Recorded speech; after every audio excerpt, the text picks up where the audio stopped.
Welcome to today's interview. I've brought on Alicia Ellison. Alicia, welcome. Hi, thank you, Heather. How are you? Good. Thank you for joining me. Please give listeners a little background. Where do you live and what do you do? Yes, I am in Miami, Florida. I am an author, a public speaker, and I still work full time for corporate America and a single mom to two beautiful girls. Sweet. I love the power of the mind and speaking about the power that we all have to create the lives we desire to live. I would say you are very busy then. I'm very busy. And that's one thing I really want to hone in on today. Something you shared with me is this whole concept of lazy thinking. What do you mean by that? Lazy thinking to me is this idea that life happens to us, that there's a such thing as luck or coincidence, and we don't really play a part in the lives that we live. I am a strong believer that we play a part in the lives that we live, and we play a part in what we've manifested into our lives based off the thoughts and the beliefs that we carry. I don't think enough people put enough stock into the fact that your habitual thoughts is what has manifested around you. It's hard for people to understand because our thoughts are our own. No one else knows what our thoughts are. But I think when you look around your life and see how you're living, that is representation of the thoughts that you've had consistently. Well, what I love about that, and something I think anybody in this space talks about, is if you expect tomorrow to be different than today, you've got to start thinking differently, because otherwise it's literally insanity creating this constant loop, and literally every day is Groundhog Day. Right. But on that note, how do you even, something we talked about is kind of most people are living on autopilot. So I'd love for us to talk about, like, well, what does that mean? And then how do you get out of that trap? Autopilot to me is exactly what it says. It's getting in your car, you're driving to work, and you haven't seen anything on the way to work. You're so used to your routine that you don't pay attention to what's being seen in front of you. Pardon the interruption. If this content is resonating with you, I want to offer you some additional resources. Check out my website, heatherhakes.com, and take the free life assessment. This is a great tool to take inventory in life where you're feeling in alignment and abundant, and where you're feeling stuck, stressed out, or, as someone recently emailed me, completely ruining my life. I've also created a self-study course all about mindset and manifesting. Again, check out my website, heatherhakes.com, and click on course. Finally, if you are ready to deep dive and really transform your life, I offer one-on-one coaching. I will teach you what has taken me years and tens of thousands of dollars to learn, in which you can start implementing right now. To learn more and schedule your free strategy call, visit heatherhakes.com/coaching. Now, back to regular programming. I believe that becoming conscious enough of yourself to stay present in each and every day is beauty. A lot of times when I say stay present, like right now, me and you are talking, we're having a conversation. Oftentimes you can have conversations and you're talking to someone, but in their mind, they're thinking about dinner tonight, or they're thinking about what they did last night or the last time they spoke to you. They're not present in that moment, fully listening to you. And oftentimes in our lives, that's what we get stuck in our routines, running from thing to thing, thinking about tomorrow, thinking about yesterday, and we miss the present. And that's autopilot. I think there's so many gifts and jewels in the present when you pay attention, but we always miss it because a lot of us are living in our minds. We're living in the past, or we're living for the future, but we're missing what opportunities we have right in front of us today.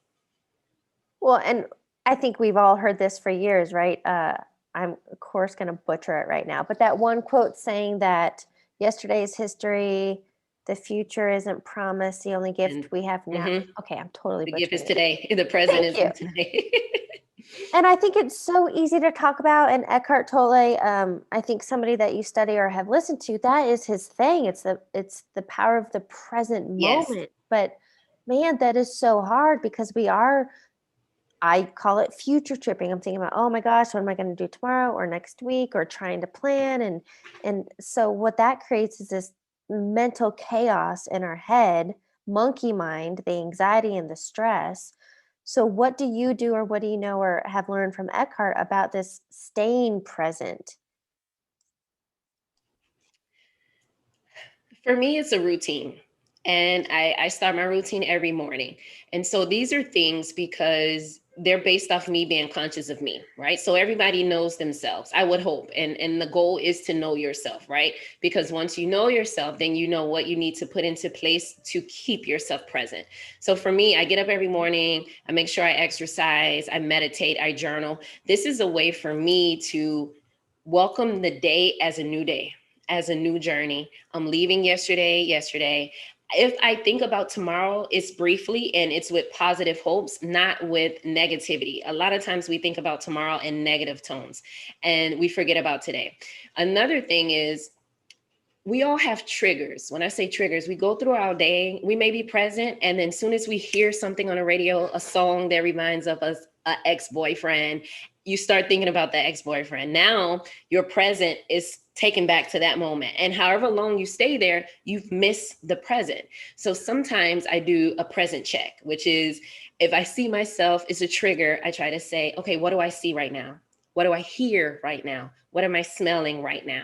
What am I speaking or thinking right now at this moment? So it's just really bringing yourself back to reality and getting out of your mind by doing like a quick sanity check. Where am I now? What is going on now? Because it's easy for triggers to take us back to our past and we start thinking from the past. But this is a lot of self control and training and being conscious of the unconscious. Yeah. It's So, Go ahead. I'm sorry. no, you go ahead. No, I was going to say the foundation of everything to me is being conscious of yourself. And that is the hardest thing to do, is being conscious of yourself, because we've gotten very accustomed to being conscious of what the world wants us to do or what the world thinks we should do, that sometimes we question our authentic self because it doesn't fit in with the world. So there's a balance that starts there first, with just being conscious of what's good for you. What do you like? Well, and how about the quote, you weren't born to fit in, you were born to stand out. But I get it. We want to fit in. We don't want to go and get we want friends and whatever. But I guess I've gotten to the space of, and I had to let go of a lot of friendships and social groups because I wasn't, quote, authentic. I was wearing these masks of trying to be whatever. So how have you done it, or do you recommend, hey, let go of the external validation and connect within? It's a journey. It is a journey because, the first thing is becoming okay with being alone, becoming okay with being intimate with yourself. And when I say intimate, I mean, spend time with yourself, spend time with your own thoughts, drink a glass of wine, write in a journal, be okay with being isolated, because that's when you really start to find out who you are and how you feel without the outside noise. It takes a lot, because this can in turn mean, not listening to the radio, not watching the news, reading only certain things that's going to motivate and lift you up and maybe give you some knowledge of things you didn't know. Understanding that, guess what, you don't know it all. It's still so much more for you to learn. So Yeah. it starts there, and that I believe is the work, because oftentimes some people, I think boredom is the killer, because people don't want to be alone. People don't want to sit still. We're so used to instant gratification and running around and having something to do, that sitting still, quiet, like meditating for 10 minutes is like a killer for some, because they can't sit still. What this makes me think is, some people on a road trip, I can totally zone out and just like be awed by nature, in awe. And some people can't stand silence. And so they have to be Yep. talking the whole time. But this, I can speak from personal experience. This is definitely years ago, but years ago, I could not be alone. My social calendar was jam-packed full, Me too. 7 days a week. I was out I was busy. because Yep. people are so afraid to be alone with your thoughts. And so my advice would be whatever you're most afraid of, go towards. Because now I'm in a space of I love silence. I love to be alone. I travel by myself. I I'm not afraid to be alone. But how do you get someone to go from those are two ends of one spectrum? Yep. Yep. I think it has to be something internal. I always feel like there's, again, these triggers. For me, the trigger was having my second daughter and she had special needs. And so the trigger was my thought process where I'm like, how can I be questioning her normacy when I birthed her? Like, I'm normal. And so there are things that happen in people's lives, whether they lose someone that are close to them, they have a divorce, or, they have a miscarriage. There are major life instances that happen that it's like a gut punch, right? And sometimes that gut punch makes you start questioning your thinking. And that is the trigger where when you start questioning your thinking, then it trickles down to, okay, well, what about this? Or what about, I was told this as well. And you start to uncover that a lot of beliefs that we carry from our childhood really need to be updated, really need to be changed to serve you better, because you're limiting yourself in your life as an adult based upon things you don't even know why you believe still. Like, you don't even know where it came from or where you picked it up. You know what analogy I love in that scenario is how often do we get a software update for our smartphone Mm-hmm. versus like when is the last time you did a software update on your I love thought that. processing? Wow, I love that. I Right. love that. And I think more people would benefit if they look at it from that way. Because there are a lot of people that are just stuck in old ways just to be stuck in old ways. Question for you. Oh, this is what I love. So, you shared with me this whole premise of lazy thinking and that it's actually quite simple to flip the switch, but we think we get in our head that everything's got to be so complex and 15 steps but you said the word simple. What do you mean by that? Well, I said simple because to me, the principles are basic. Your thoughts, your emotions, and your feelings are going to manifest your reality.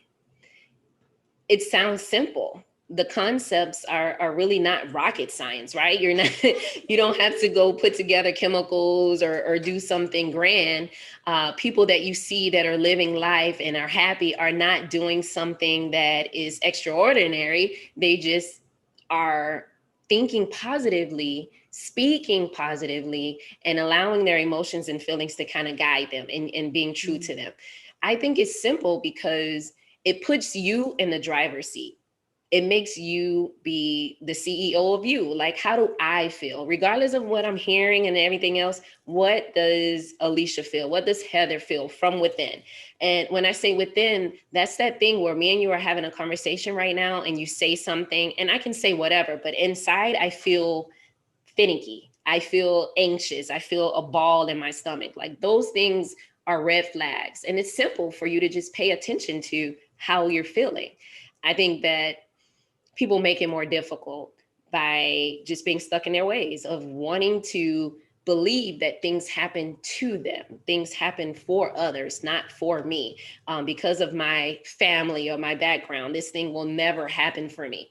And that's just all your thoughts. And we make it more difficult with those thoughts. Well, as Abraham Hicks, I don't know if you tune into Abe, Yes, but and Esther Hicks. Yep. yeah, Abe says beliefs are just thoughts you keep thinking. And so I guess for me, I've always just lived from a state of curiosity. And Mm-hmm. something you touched on earlier, like maybe I don't know everything. So for me, it's been a mix of curiosity and humility and just like realizing, hey, there's got to be a better way, and surrendering or asking for guidance. And my newest mantra is show me the way.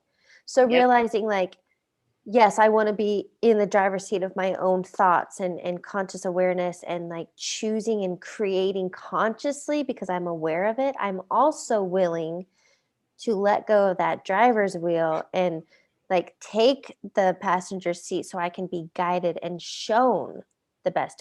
You know what I love from this? So you know, we could talk manifesting. I don't really want to go there. For me, I've kind of realized, and I did it for years, manifesting was very ego driven Mm-hmm. to want to get a thing.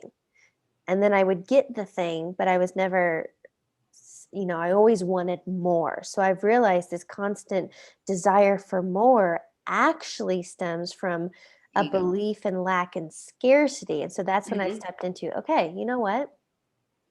I want to co create my life. And so for me, that's again been another paradigm shift, but it's the humility and the curiosity to go, show me another way. Yep. Yep. And the trust in knowing that you're supported. Mm. And for me, it's it's one of those things where I've come to a realization that we're all here to evolve. And every single thing that we go through is driving us to that evolution that we ultimately desire. We may not understand pit stops in that evolution, because in our mind, we just know the end result, the thing we desire, the thing we want. And we think we're moving towards that. You're moving towards that. You just don't understand how things are happening. So that's when I think people start getting caught up in manifesting so much or controlling their thoughts. And I mean, I feel you can control your thoughts and you can be focused on goals, but you have to, like you said, be open enough to know that regardless of if things are happening the way I think they should be happening, I'm still going with the flow. I'm still evolving. I'm still growing. Even when you're running into the walls and you're banging your head trying to figure things out. In hindsight, you know, years down the line, you would say, oh, I know why that occurred. I needed that to happen. So when you set your mind on desires and things you want to go to, I think it's good as a roadmap. I always say roadmap. So you have these goals. This is what I'm going to. But the reality is that life is going to happen. You're going to get hit with unexpected changes. Things are going to occur, but you have to have faith in the fact that you're supported by the universe. And if you get off track, if you had the right roadmap, you'll be able to get back on and continue to go and be stronger with the lessons you've learned along the ways. I think sometimes we get caught up in things that are supposed to be lessons and we stay there and we become Oh, stagnant. boom. So instead of that being like just a road sign, we decided we're going to We're plant just gonna, here. yeah, we're just gonna, and it happens so much. People just throw in the towel and it ends there because they don't have the willpower for the moment to keep moving. Some of us get back up after a while, but sometimes it takes years, and people have stayed at that one pit stop and they become a victim, like we talked about earlier, and they don't move anywhere. They stay there. So when you were talking, one word that popped up in my mind that I'd like to talk about with this whole creating and having desires. I think that is what we're here for. I believe we are spiritual beings having a human experience. And to Yes. have a human experience is our five senses. And so sure, we're going to want things. But the key word that and I forget who I originally heard it from, it doesn't matter, but it's about, oh, maybe it's a Buddha thing. Detachment. You have to detach from the outcome. Yeah. How have you been able to do that? It is a daily practice. It totally is a daily practice, because you can easily, like how I mentioned, staying present. I believe there is a lot of power in now, and Mm. trying to be your best every day. And, you know, just looking at it from a day-to-day standpoint. For me, it has been my saving grace, because with my daughter, I didn't have the what to expect when expecting guidebook. Like, she didn't meet any of the milestones. No doctors can tell me what to expect. So the fear that creeped into me was so strong that I drove myself to suicidal thoughts, because I felt like I cannot picture her future. I wanted some type of roadmap for what to expect in her future, but I had to become comfortable with knowing that you can never know what to expect, and be okay with that.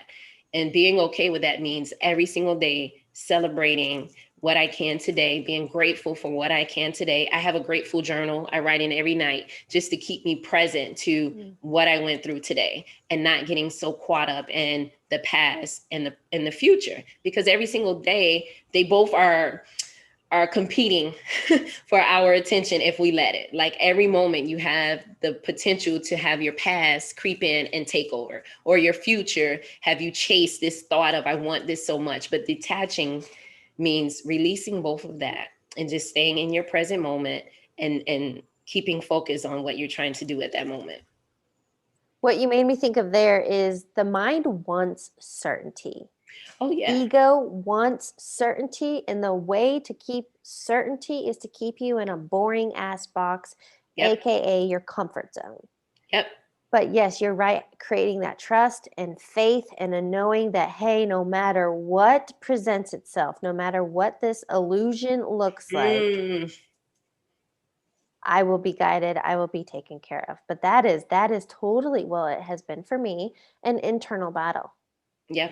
Wanting certainty, but trusting it's going to be, and it's this tug of war. It totally is. Yeah. It totally is. And I think you hit it on the head about the illusion. Oh man, we live in such illusionary lives, like every single day. Some of us carry ourselves in a way because we are trying to think of what others think of us. So we live our life, we put on this show, we put on this mask because we want others to think of us in a way that we want them to think of us, instead of us just showing up and being us, just being your true authentic self, being okay with how you think, being okay with how you feel, even if it's different from everyone else. This is you, and that is what makes you unique. We pull back from that. We start wanting to fit in, like you said, with the crowd, and we put on this show, this face, this mask to, I'm okay. A lot of people right now, mental health is a big thing because right now so many people are hiding what's really up here, which goes back to just our thoughts. Like we have the most horrible thoughts about ourselves, but no one will know because on the outside we have this mask going on, but in the inside there's this internal battle of our own thoughts of worth. Okay, so that makes me think of some high level celebs, right? So Robin Williams, and who was that chef? There was some big chef that committed suicide. Oh goodness, drawing a blank. This is a couple of years ago, but the point is, Robin Williams, especially, right? This comedian putting on this front that life is amazing, but clearly internally he was aching and hurting and wanted an escape. Yep. That is the power of our thoughts. It's the power of our thoughts. The power of our thoughts. Kind of in a summary then, how would you explain a mindfulness practice or invite somebody to begin doing this? For me, I always tell my clients or people that I'm working with to just start being conscious of themselves. Start being conscious of your feelings. If you can, day in, day out, whether it's on your phone or in a notebook, start to journal or jot down how you're feeling. And it may not be a paragraph. Maybe you'll just put some adjectives and say, you know, what you're feeling that day. But start keeping track of how you're feeling and making your mind become conscious of how you're feeling. Because at first you may not even notice that you're doing this, but with practice, you'll notice that, okay, I'm not feeling good. Okay, I feel upset. And it's not for others to tell you. This is something that you should be able to keep a track of for yourself, keep yourself in balance. And then it grows from there. Once you're able to become consciously aware of yourself, then you'll start becoming conscious of your ego. Then you start becoming conscious of your thoughts and your habitual thoughts and how they may be limiting you. But I think it starts with just becoming conscious of yourself and your emotions. Okay, because you said that, I have to give my own example. I have definitely, but I've been studying this stuff and fully immersed in it in years, 4 years. Okay. And so, yeah, that observer effect, and then start like detaching from, the meaning we give thoughts. So just start observing, well, that's an interesting thought that I had. But now I'm in the space of like really observing ego. And as an example, when I'm sitting down to read a book, ego's going, go get something to eat, check your email, check your phone. I wonder what so-and-so's up to. Look on Instagram, bouncing back and forth. And I constantly have to come back, the present moment, but like not resist it because then it will persist. But just like, I'm starting this new thing where I kind of just laugh. So me too. To break a pattern, but then to be like, oh, again, this whole observer effect of, wow, how powerful the ego can be if I'm not aware and conscious of what's going on in my head. Yes. And I picked up a method. I forget, oh, his name is on the tip of my tongues, but he was a lecturer from back in the day, and he had 4 tips for being conscious of your thoughts, like observing them. And it was like, you exaggerate your thought to like the extreme. Like these thoughts are like, oh, you can't have an Oreo cookie, you're too big. So you you kind of exaggerate it to like, okay, if I have a cookie, am I going to break this chair right now? What is the cookie going to do to me? How is it impacting me? Mm-hmm. Or you have a thought that's saying, I'm useless, I'm worthless. You do the opposite. You flip it and say, I am powerful. I am enough. I am strong. You use your affirmations to help strengthen you when those thoughts come. But it is all a part of being an observer to recognize that, okay, these are just thoughts. Now, are you going to chase that thought and follow it and let it start making you feel icky? Or are you going to be able to combat that thought and say, you know what, it's just a thought, and you laugh at it by exaggerating it or saying like, okay, this is a crazy thought. Where did that come from? But there are all methods for, combating your thoughts at the end of the day, because some of us have really negative thoughts that are rooted from who knows where they came from, but you can combat them. That made me think, and then I don't know why I keep doing this, but when you talk, these visions keep coming in, so I'm going with it. But it made me think of, we have 2 choices with our thoughts. We can fuel the fire or we can extinguish it. Which do you choose, fuel or extinguish? Yep. See how simple? This whole conversation might be complicated and overwhelming to someone, but we can narrow it down to 2 things: fuel, extinguish. Yep. Which do you choose? Yep. Question for you then: what is a key takeaway you want listeners to get from this conversation? Well, a key takeaway I would say is be mindful that every single day you're starting your day as the coach. And if you're the coach, you have the ability to tag the players that you want to play in your life. You can tag Mr. Negative or you can tag Mr. Positive, but whoever you tag, you're still the coach. So regardless of the day, whenever you catch yourself saying, oh God, I let negative run my day, you can still pivot and change it to something more positive. A lot of times we get caught and we let negative run our day. And instead of changing it, we still let that thing continue to run and gain momentum. So now it's not just negative, it's fear, it's doubt, it's worry, and it's building into this big thing. And we never give ourselves the opportunity as the coach to blow the whistle and say, hey, I need to pull you out because you're not serving me right now. So I want people to know that with their thoughts, you have the power to always redirect your day, redirect your situation by just changing them from something that is so victim or negative or doubt filled or worrisome to something a little more positive. And if you can't do that, put it on the back burner. Like there are other topics and other things to think about. Sometimes you just have to put that on the back burner and change it to something that's lighter. That was such a good analogy. Thank you. Thank you. I'd love to wrap up the interview, so I have a couple of rapid fire questions for you. Okay, I'm ready. What is a quote or motto that you live by? All things are possible. I don't know where that I used to have that on a tablet. But yes, I agree. All things are possible. And that comes down to belief. Yes. Yeah, yep. I love that. Mm-hmm. What is a book you're currently reading or highly recommend? Well, I'm currently reading this, The Perfect You. I don't know if you can see it. This one is, I'm reading it. It's pretty interesting. It's by Dr. Carolyn Leaf. She's a neurologist, but she's religious as well. So to me, I'm just opening my mindset of looking at the different ways that she's coming at your thoughts, your beliefs, your emotions, feelings, and quantum physics, and how you hone in on yourself. I'm really at a point in my life where I'm really just honing in on Alicia.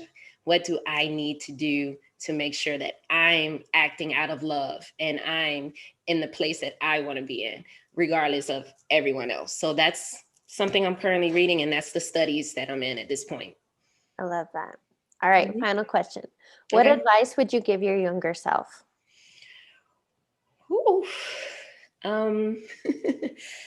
The advice I would give my younger self is to bet on you. Trust yourself. Nobody knows you better than you know yourself. No one has the same perceptions based off your life but you, because you're the only one that has lived it thus far. So bet on you. Trust yourself.